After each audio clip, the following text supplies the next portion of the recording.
Որոշ գնահատականներով այսօր Նիկոլ Փաշինյանի դեմ խորհրդարանում անվստահության գործընթաց սկսելուն դեմ է մեկ Նիկոլ Փաշինյանը, մեկ էլ դուք։ Այսինքն ձեզ ներկայացվում է գործող իշխանության թիկունքը պահելու ուղիղ մեղադրանք։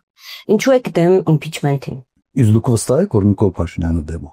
Երկրորդ նախագահը համաձայն չէ գնահատականի հետ, թե Նիկոլ Փաշինյանն ինքը դեմ է իմպիչմենթին։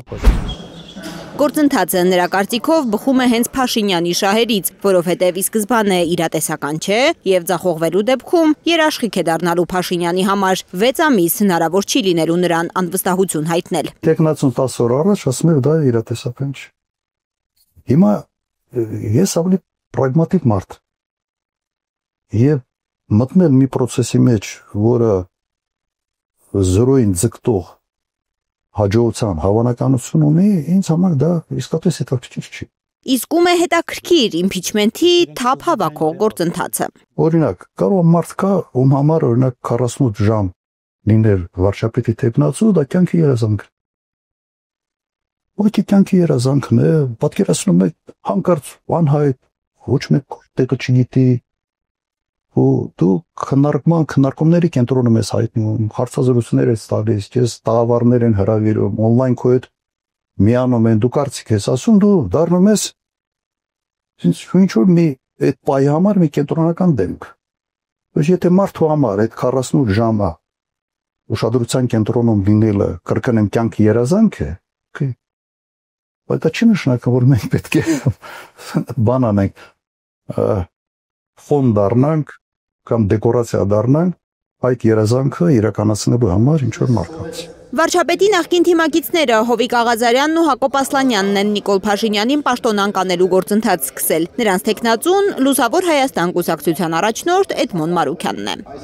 Մինչև դա Արթուն ենք նախաձեռնության անդամներ Էդգար Ղազարյանն ու Նարեկ Մալյանն էին նամակներով բոլոր պատգամավորներին խնդրել նախաձեռնել իմպիչմենթի գործընթաց։ Արման Եղոյան Հայաստան խմբակցությունը ի սկզբանե հայտարարել էր, թե իր 28 պատգամավորներն էլ պատրաստ են ստորագրել գործընթացը սկսելու համար, եթե նախաձեռնողները ապահովեն պակասող 2 ստորագրությունը ու հայտարարեն հաջողության հասնելու համար անհրաժեշտ ժողովրդական զանգված ապահովելու պատասխանատվության մասին։ Եթե դու այնպիսի փողոց ես հավաքել եւ ճնշումդ այնպիսի ուժգին է, որ կարող է 20 հոգի sense հրաժարվել, այն հրաժարական եք պահանջում, անորն էր քրեարկուզը։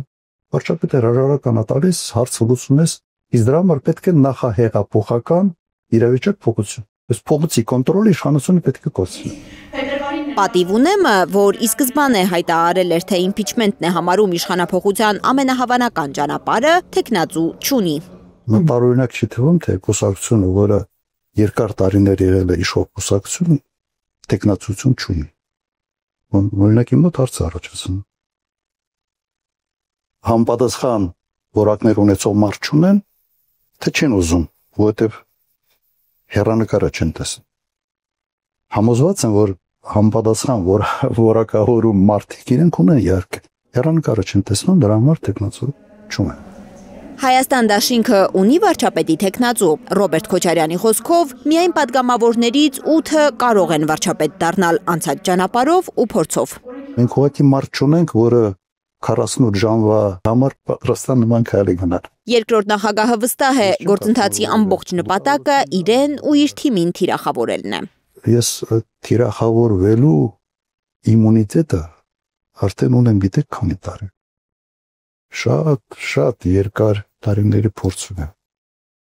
Բայց ամի առավելություն է տալիս։ Դու չես խոսում, քո մասին սա խոսում։ Ես 2 տարի չեմ խոսացել, իմ մասից խոսում եմ։ Հանրապետական կուսակցությունն է թիրախավորողը։ Մի քանի կամուրջ այրվել է երկրորդ ու երրորդ նախագահների մեջ։ Փոխադարձ մեղադրանքների մեջ բրինձ չեն բաժանել։ Եվ սկսեց այս հրաձգությունը։ Մենք չենք նախաձեռնել։ Ռոբերտ Քոչարյանը հետադարձ շատ լավ է հասկանում, թե ինչու է 2008-ին իր իրավահաջորդի տեխնացու տեսել միայն Սերժ Սարգսյանի մեջ։ Ուրիշ տեխնացու չմնացին։ Կար Ղարաբաղի հարց, կար անվտանգության հարց, եւ համարել են, որ պետք է նախագահ ընտրվի մարդ, որը այդ ոլորտին տիրապետում է լիարժեք։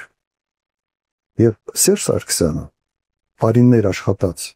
եւ պաշտպանության նախարարությունում, եւ անվտանգությունում, եւ Ղարաբաղի հետ պատերազմի փորձ ունի, այդ տեսանկյունից զուտ,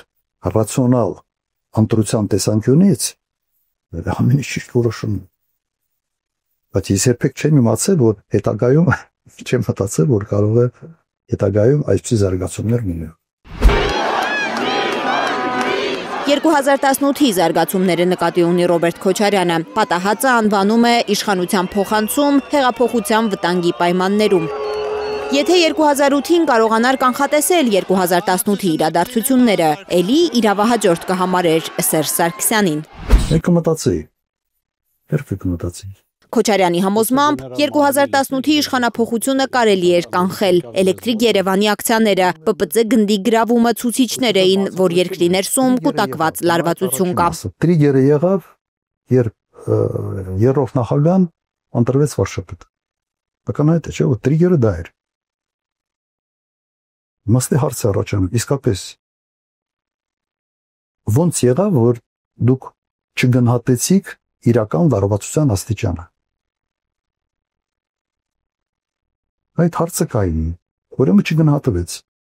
Լավ, աղցից զեն չէին զեկուցում, կամ հանրապետականներ 150,000 մարդ կար, մարզային կառույցներով եւ այլն, իրենք չէին ասում, որ կա լարվածություն։ Երկրորդ նախագահի համոզմամբ լարվածության լիցքաթափման համար բավարար կարող էր լինել վարչապետի պաշտոնում Սերժ Սարգսյանի փոխարեն մեկ ուրիշին առաջադրելը։ Կարեն Կարապետյանի անունը կհանգստացվեր։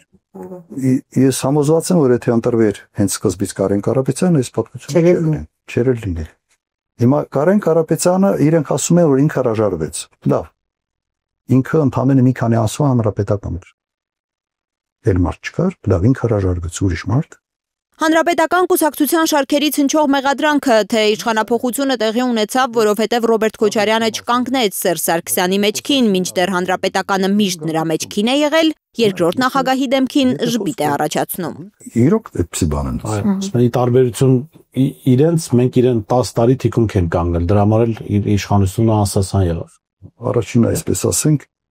երբ հանրապետական կուսակցությունը իշխանություն դառավ, որպես հանրապետական կուսակցություն։ Ես ով էի այն ժամանակ։ Նախագահ։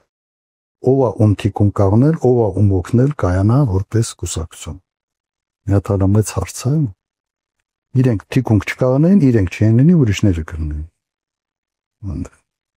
Ասեմ, այդ ուղղակի նույնիսկ բարոյականության ստե հարց կա այդ քարտի բան հնչեցնելու կամ կարող է երիտասարդներ են, որոնք այդ ժամանակահատված ուղղակի լավ չեն հիշում։ Ռոբերտ Քոչարյանը պատմում է, որ 2018-ի ապրիլին զանգել է երրորդ նախագահին։ Ես զանգեցի։ Եվ ասում եմ, դու վիճակը ոնց ես գնահատում։ Պրոբլեմա։ Ինձ տարբեր տեղից ուղղակի սա են ասում։ Պրոբլեմա ծնագնդի պես սա գնում է դեպի լրիվ այլ ուղղություն։ Կոնտրոլը կորցնելու եք։ Ինքը շատ հանգիստ ասեց, ինչ պրոբլեմ չկա, ամեն ինչ կոնտրոլի տակ։ Ինձ դա զարմացրեց։ Ասի վստահ ես, երեմի 2 անգամ ես նույն հարց կրկնեցի։ Շատ հանգիստ ասում ամեն ինչ կոնտրոլի տակ։ Մի քանի օր հետո հրաժարական տվեց։ 5-6 օր հետո։ Երկրորդ նախագահի ենթադրում է, որ իրավիճակի սխալ գնահատում է արվել 2018-ին։ Որ դուք չեք պատկերացնում հանրապետությունում իրավիճակը։ Իրավիճակը հանրապետությունում այնպեսին չէ, ինչպեսին դուք գիտեք։ Ստեսություն։ Իրականությունից շատ հեռու պնդում է նա անվանում, նաև պատիվ ունեմ խմբակցության ղեկավար Հայկ Մամիջանյանի հայտարարությունը, թե 2021-ին Ռոբերտ Քոչարյանն է Սերժ Սարգսյանին խնդրել մասնակցել ընտրություններին, քանի որ դա կօգնի իրեն։ Հենց ասել է, որ ես խնդրել եմ, Դուք խնդրել եք, որ Սերժ Սարգսյանը մասնակցի։ լավ։ Մեղմ ասած շատ հեռու է իրականությունից։ Իսկ ո՞րն է։ Եթե գործընկեր ֆրակցիայի պատգամավոր չլիներ, մի քիչ ուրիշ բառ կօգտագործեի։ Տվյալ դեպքում ցենց ավելի մեղմ եմ ասում։ Չի եղել էսը։ Երկրորդ նախագահի խոսքով, երբ արդեն պարզ էր, որ ընտրություն պետք է լինի, 5-6 հոգով քննարկել են ընտրությունների հարցը։ Երրորդ նախագահան կտրուկ դեմ էր ընտրությունների։ Ես կողմ էի, ես ասում էի, չի կարող ընդդիմությունը ասել ընտրություն չեմ ուզում։ Հակառակ դեպքում հասկանալի չի, ես այդ ամբողջ քաղաքական պայքարի այսպես տրամաբանությունն է դրա մեջ։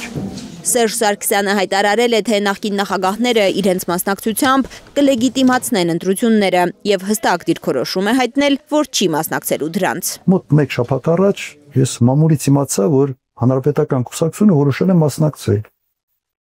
Ես զանգել եմ երրորդ նախագահին, ասել եմ, ասել, ոնց որ դու ասել չեք մասնակցել, հիմա որոշել եք մասնակցել։ Ինքը ասաց, թե գիտեք, մեր երիտասարդները, գիտես, բանա, հավաքվել են ինձ համոզել են, որ ճիշտ չի մասնակցել, հիմա որ սենց որ ընտրություն կա, ճիշտ է մասնակցել։ Վերջ։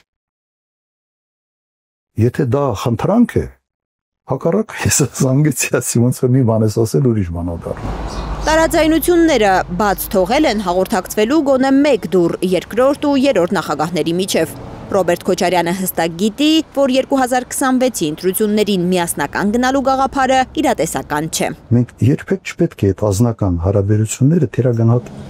Բայց եթե ընտրությունների արդյունքում Փաշինյանին հաղթելու միակ տարբերակը մնա անդիմադիր կոալիցիայի ձևավորումը, ինքը պատրաստ է սեղմել Սերժ Սարգսյանի ձեռքը։ Ես չեմ կարծում, որ մենք այլ ընտրանք ենք ունենալ։ Այո։ Իհարկե, եթե հարցը այնպեսին է լինի, որ սրանցից ազատվելու համար պետք է ձևավորել կոալիցիան, այո, պետք է ձևավորվել։ Գյումրիու Փարաքարի ընտրությունները ցույց տվեցին, որ ճիշտ էր Ռոբերտ Քոչարյանը, երբ հայտարարում էր, թե Նիկոլ Փաշինյանին ընտրություններով հաղթել հնարավոր է։ Տարօրինակ էր ինձ համար։ Ընտրություններով հնարավոր չի Նիկոլ Փաշինյանին հաղթել։ Նիկոլ Փաշինյանը Սասունցի Դավիթն է, չգիտեմ։ Չի կարելի այդ կարգի խոսել, ընդհանրապես ամոթել է դրա մասին խոսալ։ Հիմա Գյումրիում այո դա եղավ։ Նշանակում է Փաշինյանին հաղթել հնարավոր է նաև համապետական ընտրություններով։ Երկրորդ նախագահը պատրաստվում է 2026-ի ընտրություններին, չբացառելով արտահերթի հավանականությունը։ Լարա Արաքելյան, Հարություն Մաթևոսյան, Հայլուր։